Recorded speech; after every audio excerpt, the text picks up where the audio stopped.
Cheap Seats Podcast, episode number 24. As you can see, just like episode 22, I am alone again. This time around, we got kind of a different setup though. So I'm going to go ahead and let the cat out of the bag here. The big plans we had for this show is that we are going to start doing live video on a set that is this. It's going to be a little bit more of a wide angle once we get other people in here, but we're having some scheduling issues right now around Hard Count Heroes with some people, so I'm filling in and I'm just doing my work by myself here. So that's okay though. We're gonna make it work. No stranger to it. I've done it once or twice before around here, so we're gonna do it. So yeah, a lot of stuff actually picking up in the NFL season right now. Surprisingly, there's a lot of uniforms being released. There's a lot of controversy going on with running backs and contract negotiations. And I also want to take a look ahead at some of the primetime games that are end up coming out this year. So before we do that, since I got it here, go ahead and do. So what I got right here is W Push and Punch. It is a clean energy source with no maltodextrin, no artificial sugars, and just good W. It is. I got a little shaker cup over there too, if you like that. So basically, there's a lot of stuff going on. The first thing I want to dive into is the uniforms, since there's been a lot of teams coming out with ones, and there's a lot of rumors for ones too. So let me go ahead and grab my handy dandy notebook here. So what I got on tap right here is the uniform changes that we've seen so far throughout the season. And I'm going to go ahead and I think I'm going to go ahead and rate each of the ones we've seen so far in the offseason. I'll give you my opinion on them and give it a 1 through 10. So first one I want to start with is the Bucks creamsicle uniforms. And oh my God, those are so much better than their pewter uniforms. And they should wear the Bucks creamsicles 24/7. They should wear them at home. They should wear them on the road, or make a white version for the road. I don't give a fuck what anybody says. The pewter is not a good color. It doesn't go well with red. I think the skull and crossbones is kind of cool, but I'm taking Bucko Bruce, baby. Wear the creamsicles all the time. The Bucks will probably win the Super Bowl again in them. So I'm going to go ahead and give the Bucks creamsicle a 10 out of 10 right away, just based off of how beautiful it is. And I saw a TikTok comment too. I made a post similar to this ranking these uniforms. He said the creamsicle Bucks uniforms would not be as good if they were worn every single day.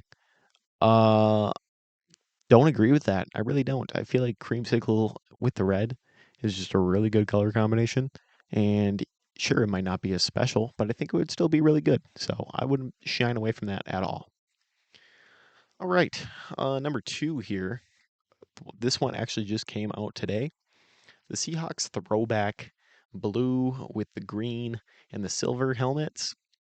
Uh, honestly, guys, to be 100% honest with you here, it was kind of underwhelming. I'm not gonna lie. I thought it was kind of underwhelming. Uh, liked it, I will say that, but like I really expected this one to be a lot better. I don't know why. I don't know what I was thinking, but I think it could have been a lot better. It was a-okay. So I'd probably give that one, give me a 7 out of 10, just because it was slightly underwhelming. I don't know what it was about it. Maybe it's because they haven't done those throwbacks before, and I just expected them to look so much better. But yeah, I'll do 7 out of 10 on that. So then moving down the list here, Browns came out with a white alternate helmet they wear with their white alternate jerseys, throwbacks. And this one was kind of an evolution for me where at first I looked at it and I was like, I don't know. I really don't know about those. I mean, the white helmets just kind of seemed weird for the Browns to do. And like, I think as plain as it is, the Browns helmet is kind of iconic with the orange and then the white stripe with the brown stripes next to it. And I kind of liked the alternate throwback helmets that they did for those, where it was like a white stripe down the middle and the numbers on the side. But I saw more and more posts, and I kind of thought it over after a while. And I gotta say, I dig it. I dig the white helmet. I mean, you can't go wrong with all white. The Bengals have proved that. Uh, Another side tangent here. Broncos should also be getting white helmets. They kind of prove that too, that you can't go wrong with an all white combo. Just kind of clean in general. So Moving down the list again, the Vikings throwback helmets, or not helmets, they're throwback uniforms, excuse me. These were good. These were really good. I liked these. They're throwback to the 60s and the 70s, a callback to that era. The helmet is my only gripe. The uniforms are beautiful. I think they're amazing. I love the purple and gold combo. The helmet is my only gripe. I feel like the helmet should have been different.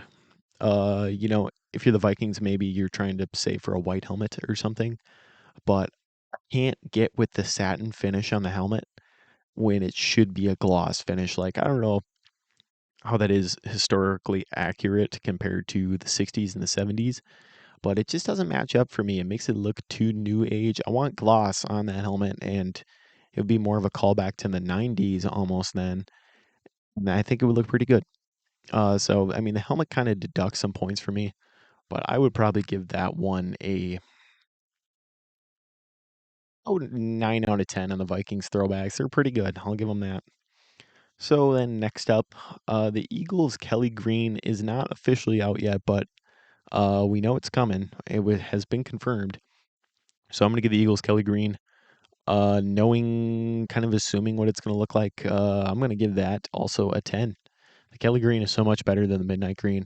Now, don't get me wrong, the Midnight Green's good, but the Kelly Green is just as good, if not better. The Oakland A's in baseball actually wear a shade of Kelly Green, and I selected them in our uniform sports draft. And I don't regret that. I feel like that was a pretty solid pick. And Kelly Green just looks good in general with the vintage Eagle logo. Jalen Hurts is going to look pretty good in that. So the Titans then, uh, we don't have an official word on the Oilers throwback, but there was a teaser today. There was a teaser. The teaser was uniforms and then what looked like to be black paint, but I'm assuming is oil being poured on top of there. So, I mean, I'm pretty sure that's confirming an Oilers throwback uniform, which I think will look a-okay. Assuming they don't do anything different with it, I'm going to give that one probably 9 out of 10. I mean, that's pretty solid too. I can't go wrong with an Oilers throwback. There's nothing to hate about that.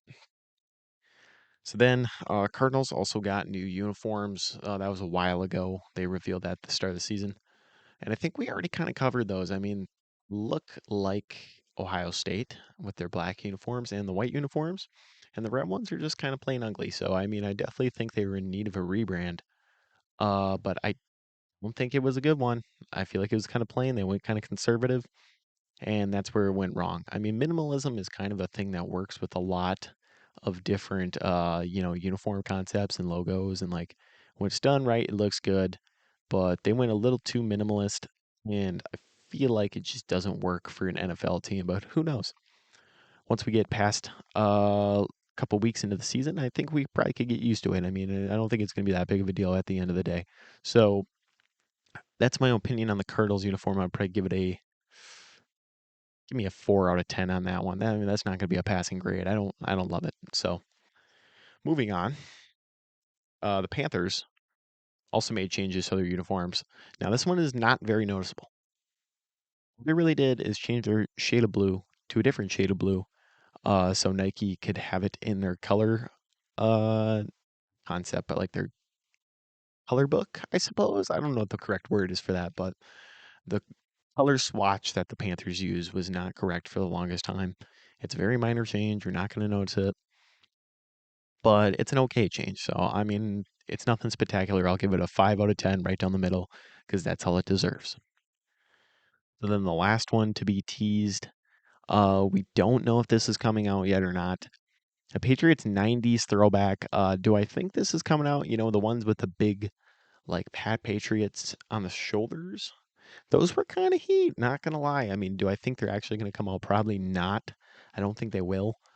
But I think they're actually pretty good uniforms. So if I would like to see that as a throwback, but they already got the red with the Pat Patriot here, and I like that a lot better than a '90s throwback. But I think a '90s throwback would be cool to see. Also, another side note, going back to the creamsicles and throwbacks for the Vikings. The Vikings are only wearing that once this year. They're wearing it week 1 against Tampa Bay. Please wear the creamsicles week 1 and have a throwback versus throwback game, that would be sick. That's all we want as fans. And I think everyone can agree with that. That's all we would want as fans. Also, the last one I forgot too was the Detroit Lions with the blue helmet. We've talked about this one before. I don't think they're very good. I like it. The helmet itself is okay. The logo on the helmet does not belong on a helmet, though. And I think the majority of us agreed on that. So that's what I have in mind for the uniforms. So then I will get into our second topic here. So the deal with running backs lately, there's been a lot of running backs who are not getting paid the contract they most likely deserve. And that's just because the game is changing in such a way where running backs are becoming irrelevant, and it really is sad to see. I hate to see it. Running backs becoming more of a dual threat type of position.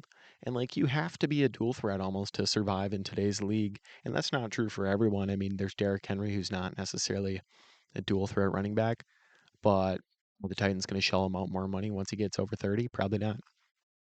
The Raiders are not paying Josh Jacobs right now, who had a career year last year, led the league in almost every rushing stat, and they're not wanting to pay him a big contract. Same thing for Saquon Barkley right now, another guy who's been probably a pretty solid cornerstone piece of that team, and the Giants don't want to shell out some extra money to sign him. So, really unfortunate how that works out for a lot of the teams in the NFL. And it really kind of shows the way we're moving in a league towards a mainly pass thing where, like, even the Falcons this year, when I put up that post about Tyler Algier and how I feel like he deserves more of a shot. I mean, yes, Bijan and him will probably split carries. Every team in the league now is probably using a committee backfield, or at least the majority of them are.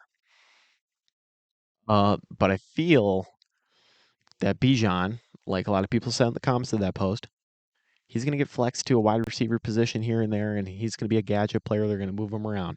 Now, they say that with a lot of guys. But Bijan he has the athletic talent to do that, though. That's the thing. He has the athletic talent to flex out and be a wide receiver in a snap. Kind of like Aaron Jones. I mean, Aaron Jones is another guy who he can line up in the slot, he can line up on the outside, and I mean, he'll take a carry, and he has the guy though in that backfield to kind of take some of that stress off of him. And we see that model, like I said, with plenty of NFL teams now, like AJ Dillon right here. He is Aaron Jones's handcuff. He's the second guy, but he's a different type of back.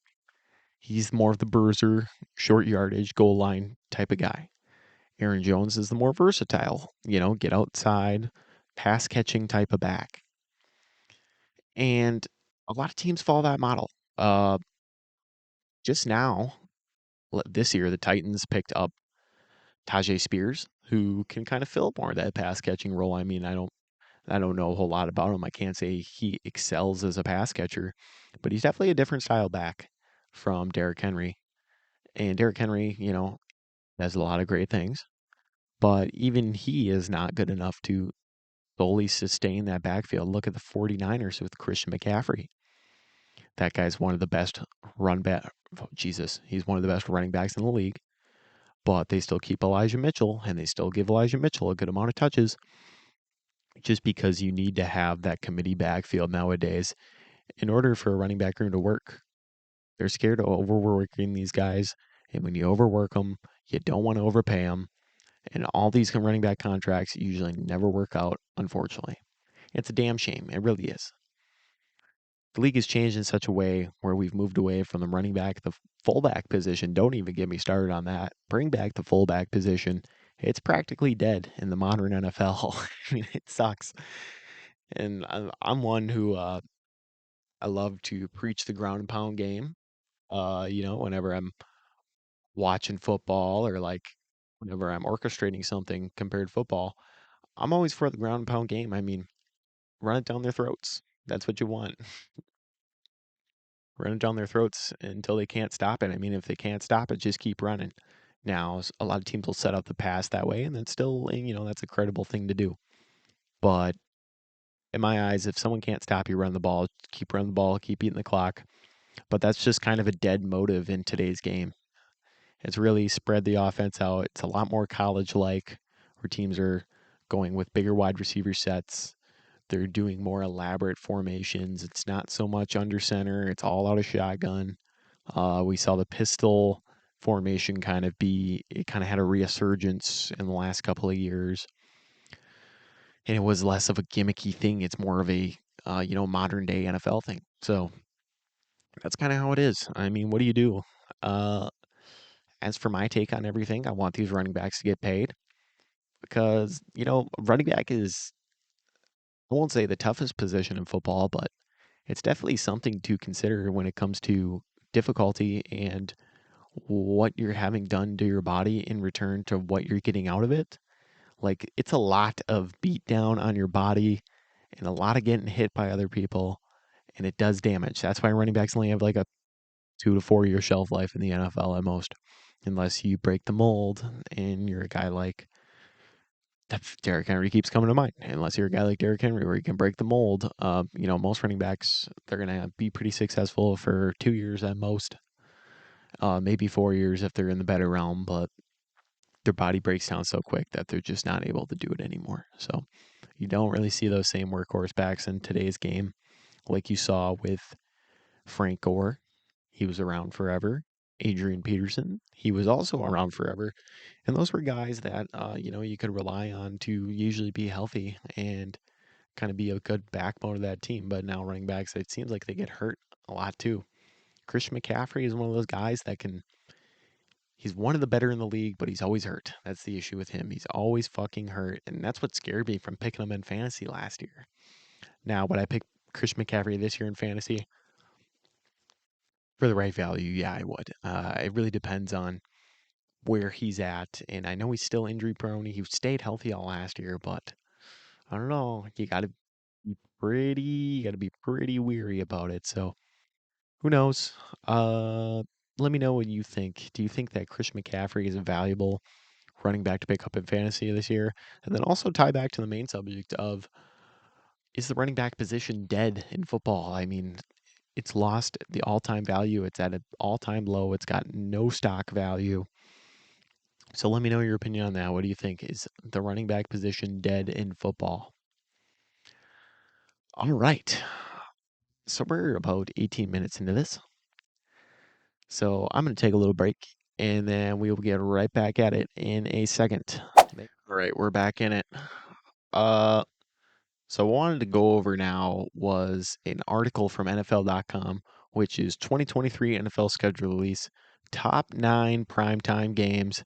If you've been around here for a bit, you know that we do the show Primetime Rundown, where we talk about each week's primetime games. So I kind of wanted to do a preview of that. Primetime Rundown will probably be a TikTok show this time around. We can upload it to YouTube too if people do so wish. But yeah, we're looking forward to it. We'll probably have the same cast and crew, so it should be fun. So we'll dive right into it here. So what they have at number 9, I don't know why they didn't just do 10, is the Cincinnati Bengals, who were 12-4 last year, taking on the Jacksonville Jaguars Monday, December 4th at 8:15 p.m. on ESPN, Monday Night Football. In Week 13 is Joe Burrow versus Trevor Lawrence. Should be an exciting matchup. Two very young quarterbacks, two very exciting quarterbacks in my mind. And I feel like Joe Burrow, don't sleep on Trevor Lawrence. He's going to be pretty good next year too. But Joe Burrow, honestly, is my MVP favorite. I think I said that when we did our MVP predictions like an episode or two ago. But Joe Burrow, I like a lot this year. And I honestly expect that to be a pretty good matchup. It's a throwback to college football when they faced off in the national championship game. Obviously Joe Burrow with LSU and Trevor Lawrence with Clemson. And Burrow, he just came off a pretty solid season. Even if they didn't make the Super Bowl, he made the Super Bowl the year before that, lost. So, I mean, I'm pretty excited for this Bengals team. I think they're going to be the better team out of the two this year. And I don't know about you guys, but I'm probably taking the Bengals to win the AFC North and then at least make the championship game, if not the Super Bowl. So, going in and doing a way too early prediction on that, I'm going to take the Bengals over the Jaguars by a score of probably Let's do 28, 27. All right. What they have ranked at 8 is a Week 17 game against the Detroit Lions and the Dallas Cowboys. That's going to be on a Saturday, December 30th at 8:15 p.m. on ESPN. All right. Yeah, America's team versus America's favorite team right now. I mean, it seems like everyone, unless you're a NFC North fan, everyone loves the Lions. They're truly America's team right now, and everyone's behind them. I mean, how could you not be? They're exciting. They have Jared Goff, who's been pretty solid. They got Jamison Williams coming back. They just got David Montgomery, who's going to be electric. That defense is pretty solid too. They have Aiden Hutchinson. They have another good pass rusher on the other side of him, James Houston, who's pretty solid. They shared up the back end with getting CJ Gardner Johnson this year, and they're honestly pretty scary. And I'd say most people would say that they're the favorites to win the North. Do I agree with that statement? Maybe. I mean, I think you could still include the Vikings in there, but pretty scary team this year. And then the Cowboys, honestly, they're about the same this year. I mean, I don't think there's anything too exciting with them. They have Tony Pollard as a starting back now, which is good for fantasy, but we'll see if Zeke comes back. I saw a take by Theo Ash NFL saying that he expects Zeke to come back to the Cowboys, which I can kind of see, just because he's another guy like I mentioned in the segment before who's not getting any attention. So, well, like it's a home game for the Cowboys late in the season. I'm gonna go with the Cowboys in that game. Yeah, I'll take the Cowboys. So that's an early prediction for that. Then we go to number 7 ranked game, which is the Baltimore Ravens taking on the San Francisco 49ers. Week 16, Monday, the Christmas game, December 25th at 8:15 p.m. on ABC. And I feel like you want to see a Lamar bounce back here this year. I mean, he was kind of lackluster last year, I think, for the last half of the season. And I know that because I owned him in fantasy, and he was he was not great for me. I think I ended up switching quarterbacks too once he was hurt for a while. But uh, that Ravens team is kind of exciting. Zay Flowers and Odell Beckham Jr. I like them a lot this year, and I feel like there's a lot of hype that's kind of quietly there.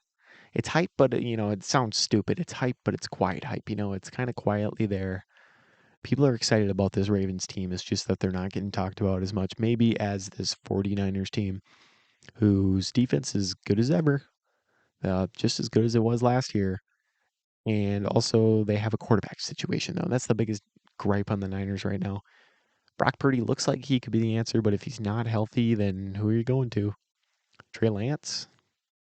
Can't stay healthy. Sam Darnold? Couldn't prove himself in Carolina, couldn't prove himself in New York. So who does that really leave you with? It's kind of a questionable team. So we'll see what happens to them. But in that game, I'm going to go with the Ravens. I'm going to go with the Ravens on the road. I like them this year.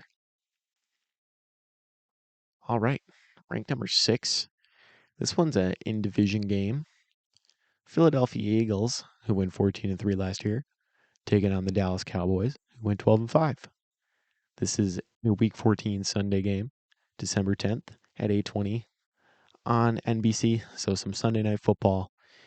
Eagles, Cowboys, and I don't even know if I got to go over it much, but I'm taking the Eagles. Cowboys were pretty solid against the Eagles last year in that one game. I'm pretty sure they beat them. I remember that. Dak Prescott had a really good game, I remember. Or was it Cooper Rush? I can't remember. But, oh, no, it was Dak Prescott. Oh, just dropped my mouse. One sec. Okay, it was Dak Prescott and Gardner Minshew filling in. And Cowboys took care of business, even though it was pretty close. But that was a really exciting game last year. I expect the Eagles to be just as good as they were last year because they even got better defensive players and they retained everyone. So I'll probably take the Eagles in that. That moves us down to for the number 5 primetime game of this year. Buffalo Bills at the Cincinnati Bengals. Oh boy, this is a rematch of the Damar Hamlin game. Oh boy, hopefully no one goes into cardiac arrest. Obviously, prayers out to Damar Hamlin, even though he's doing all right now. definitely a scary situation. We definitely did not want that game to end that way. And when it was definitely exciting, I remember my exact score I said last year. This was going to be a 38-35 game. You know what? I stand by that. I stand by that. This will be a high scoring game on Sunday Night Football. It's going to be ramped up, and I'm taking the Bengals this time around, even though Josh Allen, he looks pretty good.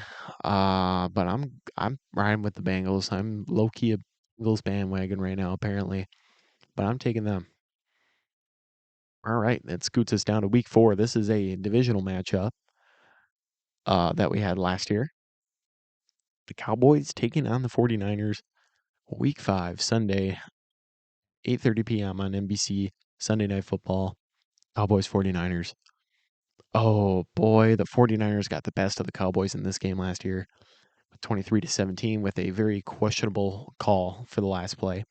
Was Zeke snapping the ball and he got absolutely barreled. So I mean, who do you go with here? I'm gonna go Niners this time around. I feel like all that team really needs is a quarterback in their Super Bowl team. So I would take the Niners in that one. We'll scoot down to number 3 here. Oh, I don't know how this is number 3. This should be number 1. This matchup at the number 3 slot is a Monday Night Football game, November 20th at 8:15 p.m. on ESPN. It features former NFC champs from last year, the Philadelphia Eagles, taking on the Super Bowl winners from last year, the Kansas City Chiefs. And boy, was that a fucking Super Bowl last year. That was dope. Besides the Bradbury holding call, that was such a good game. I would put this at number 1. I mean, Eagles, I think, are even better this time around. Chiefs probably took a little bit of a step back. I mean, it's going to be a little different considering they lost Hardman, and now they brought in Rashee Rice, who I'm actually kind of excited for. I would say he's a pretty good sleeper this year in fantasy. I would pick him up, Rashee Rice. But that he's wide receiver room. They prove they can do it without Tyreek Hill. So which way do you really lean on this? The defense, they weren't amazing by any means, but they were solid enough. So I'm gonna go with the Eagles in that game. I think the Eagles get the redemption this time around on the road at Arrowhead. Jalen Hurts has a hell of a game. The defense stands up, and they get the better of the Chiefs, just not when it mattered. So then the number 2 matchup, you have the Kansas City Chiefs taking on the New York Jets. This is a week 4 game. Aaron Rodgers now in New York. How is he going to pan out there? I mean, it's weird. I'm obviously a Packers fan. We don't know how Aaron Rodgers is going to do in New York. It looks like he's doing pretty solid and he enjoys the time with his new teammates.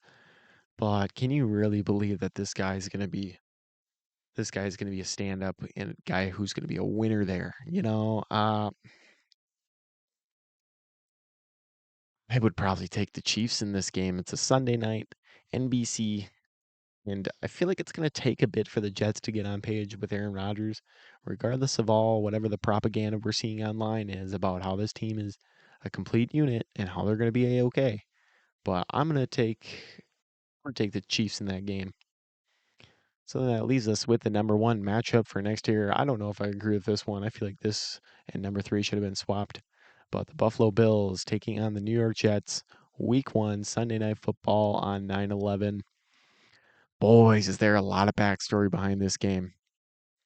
Like I just said, Aaron Rodgers playing his first game in a Jets uniform is going to be crazy. This Bills team has a lot of hype surrounded around him, which I don't really get. I don't think the Bills got a lot better in the offseason. And they really haven't been able to punch through to the Super Bowl at all. I mean, they've gotten close, but the window is closing, and I don't think they're going to be that good. So, like I said, I think the Jets are going to struggle, but I'll take them this time around to beat the Bills. I like the narrative of that better, which sounds stupid, but I like the narrative of that better. So I'll go with Aaron Rodgers to take care of Josh Allen and the Bills. And yeah, that wraps up the list. So let us know if you're excited for Primetime Rundown coming back this year. in the TikTok format instead of on YouTube. I feel like it'd be a little bit better that way. And yeah, I mean, that pretty much wraps it up for me in terms of this pod. Let us know what you think about this whole setup we got going on here. It's gonna be a little different once we start doing live in person podcasts. It's gonna be a long time coming. This isn't gonna be a right away transition thing, but this is kind of a test episode. So, ooh, my frame rate dropped right there. That's not good. So this is kind of a test episode, I should say. So it's kind of what the setup's going to be. But we're gonna have 3 chairs though, and then the camera's gonna be backed up a little bit. And I feel like it should kind of increase the quality of our podcast that we do here, and I think it's gonna make things a lot better. Look out for the Hardcount Heroes Fantasy League to return. We don't have an official date yet, but I feel like we're going to be doing the draft August 5th. We're going to be doing it pretty early on. Not sure if we're going to be doing draft coverage for that or not. That's still kind of in the air. But yeah, that's what we got in terms of things coming up pretty soon. Nick's been working on some new stuff too. I have some new stuff coming out for cheap seats here eventually too. Just wait for the season. We're gonna have a whole. I mean, I'll let the cat out of the bag now too. We're gonna have a whole overhaul on branding. And just make it look a little more cleaner. You know, we're gonna have a little more of a uniform look within the brand, and that is exactly what we want because Hardcount Heroes is here to take over, and we're here to stay. So hopefully next week, we'll be a-okay, and we'll have the same crew that we had the week before. Hopefully we can get everyone back in here, but what do you do? Scheduling issues. I'm still here to hold it down. Nick's doing the best he can. So we'll get the crew back in here and we'll kick ass. So yeah, that wraps it up for this episode of the Chiefs Eats podcast. This was episode number 24. Tune back in next week for episode 25. I hope you all have a good day. And yeah, leave us your football takes in the comments.